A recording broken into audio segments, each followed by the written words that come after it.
தெய்வம் நீ என்று உணர் யூடியூப் சேனல் உங்களை அன்புடன் வரவேற்கிறது.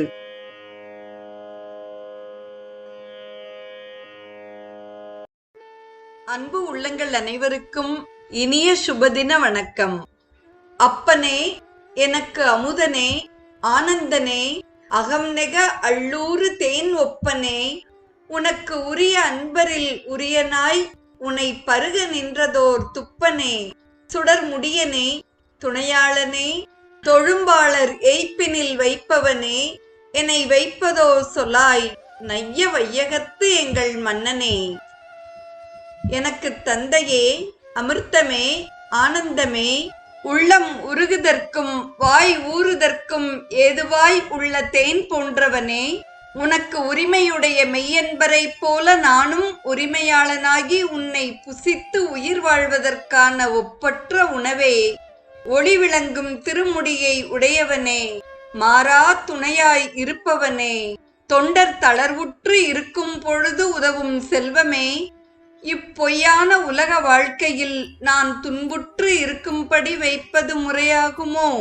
எங்கள் அரசே, கூறுவாயாக என்பதாக திருவாசக பாடலின் பொருள் அமைந்துள்ளது. ஆதிசங்கர பகவத்பாதர் அருளிச் செய்த சிவானந்த லகரியின் 46வது பாடலை இன்று நாம் சிந்திக்க இருக்கிறோம். ஆக்கீர்ணே நகராஜி காந்தி விபவைஹி உத்யத் சுதா வைபவைஹி ஆதௌ தேபி ச பத்மராக லலிதே ஹம்ச விரஜைராஸ்ரிதே நித்யம் பக்திவதூகணைஷ ரகசி ஸ்வேச்சா விகாரம் குரு சித்வா மானச ராஜஹம்ச கிரிஜாநாதாங்கிரி சௌதாந்தரே. தொடர்வது பாடலின் பொருள்.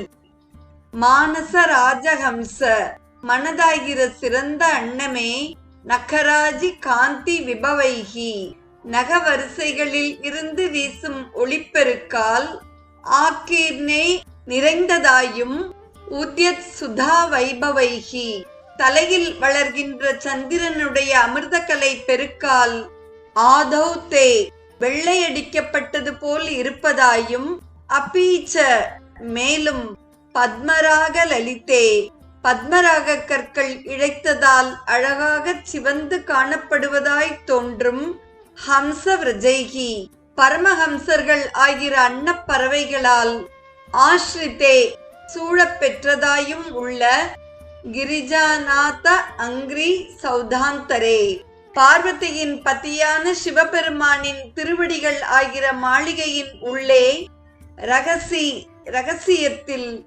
தித்வா இருந்து கொண்டு, பக்தி வதூகணைஹி ச பக்தியாகிற மாதர் கணத்துடன், ஸ்வேச்சா விகாரம் நித்யம் குரு இஷ்டப்படி கூடி குலாவுதலை எப்பொழுதும் செய்.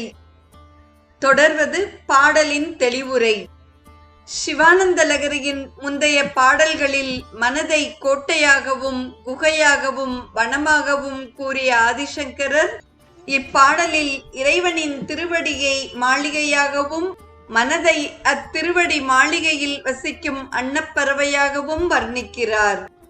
இப்பாடலில் மனத்தை அன்னமாக பாவித்து, மனதாகிற அன்னமே, மலையில் தோன்றிய பார்வதியின் பதியாகிய சிவபெருமானின் திருவடிகள் என்ற மாளிகையின் உள்ளே இஷ்டப்படி குலாவுதலை எப்பொழுதும் செய் என்கிறார்.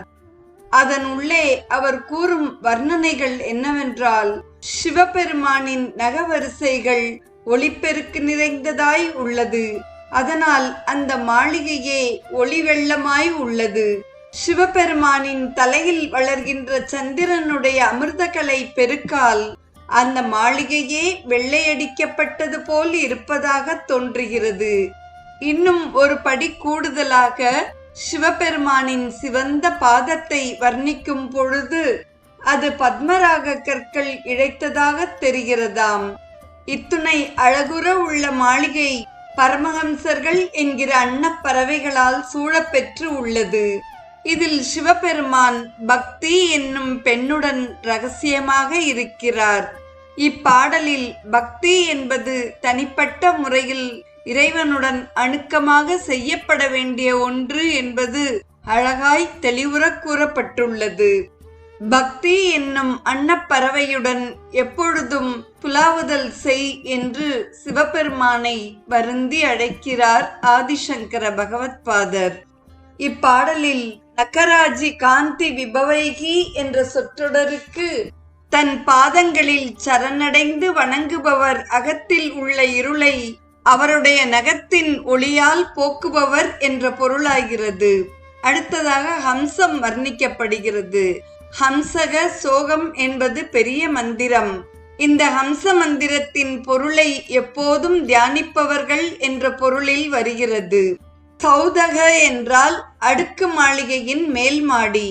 சத்தியலோகத்திற்கும் மேல் விளங்கும் திருவடியே அவ்விடம், அதாவது துவாதசாந்த பெருவெளி என்று யோக நிலையில் கூறுவார்கள்.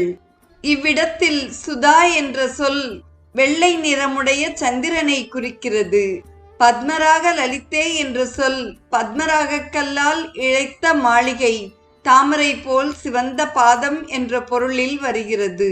பக்திவது பரமஹம்சர்கள் தனலட்சுமியை நாடாமல் பக்தி லட்சுமியையே எப்பொழுதும் நாடுபவர்கள் என்ற பொருளில் வந்துள்ளது. அழகிய வர்ணனைகளுடன் கூடிய சிவபெருமானின் திருவடி மாளிகையை போற்றும் இப்பாடலை திருமதி பிரேமா நாராயண சுவாமி அவர்கள் பாட நாம் இனிது கேட்டு மகிழ்வோம். ஆகேர்னே நகராஜி காந்தி விபவை ஆகேர்னே நகராஜி காந்தி விபவை உத்யத்சுதா வைபவை உத்யத்சுதா வைபவை ஆதோ தேவி ச ஆதோ தேவி ச பத்மராகலலிதே பத்மராகலலிதே ஹம்சவ்ரஜை ஆஸ்ருதே ஹம்சவ்ரஜை ஆஸ்ருதே நித்யம் பக்திவதோ கணேச நித்யம் பக்திவதோ கணேச ரகசி ஸ்வேச்சா விகாரம் குரு ரகசி ஸ்வேச்சா விகாரம் குரு ஸ்தித்வா ஸ்தித்வா மானசராஜஹம்ச ஸ்தித்வா மானசராஜஹம்ச गिरिजानाथाङ्घ्रि सौदान्तरे गिरिजानाथाङ्घ्रि सौदान्तरे गिरिजानाथाङ्घ्रि सौदान्तरे. சிவானந்த லகரியை தொடர்ந்து 63 நாயன்மார்கள் வரிசையில் இன்று நாம் தரிசிக்க இருப்பவர் கூற்றுவ நாயனார். கூற்றுவ நாயனார் திருக்கலந்தை என்ற தலத்தில் வாழ்ந்து வந்தார். பகைவர்களுக்கு கூற்றுவனாக யமனாக விளங்கியதால் கூற்றுவர் என்று அவர் அழைக்கப்பட்டார். அவர் ஒரு சிறந்த சிவபக்தர். ஒரு சமயம் குறுநில மன்னராகிய அவருக்கு நவரத்தினம் இழைத்த வைரமுடி சூட்டுவதற்கு தில்லைவாழ் அந்தணர்கள் மறுத்துவிட்டனர். இதனால் மனம் வருந்திய கூற்றுவர் இறைவன் திருவடிகளே தமக்கு மணிமுடியாக அமையும் பாக்கியம் கிடைக்க வேண்டும் என்று தில்லை நடராஜ பெருமானை மனமுருகி வேண்டினார். அன்று இரவு கூற்றுவ நாயனாரின் கனவில் சிவபெருமான் தோன்றி தமது திருவடிகளை அவருக்கு முடியாகச் சூட்டி அருளினார். இறைவன் திருவடிகளையே தமது மணிமுடியாக ஏற்று கூற்றுவ நாயனார் மகிழ்ச்சியுடன் அரசாட்சி செய்து வந்து சிவபெருமானின் திருவடிகளை சேர்ந்தார். நாமும் சிவபெருமானிடம் அவரின் திருவடியை நமது சென்னியில் வைத்தருள வேண்டுவோம். சிவானந்தத்தில் லயிப்போம். இந்நிகழ்வின் தொடக்கமாக திருவாசகத்தின் பாடலையும் பொருளையும் கேட்டு சிவானந்த லகரியின் 46வது பாடலை இயலாகவும் இசையாகவும் அனுபவித்து 63 நாயன்மார்கள் வரிசையில் கூற்றுவ நாயனார் குறித்த செய்தியையும் செவிமடுத்த அத்துணை நல்ல உள்ளங்களுக்கும் நெஞ்சார்ந்த நன்றி. மீண்டும் நாளைய நிகழ்வில் இணைவோம்.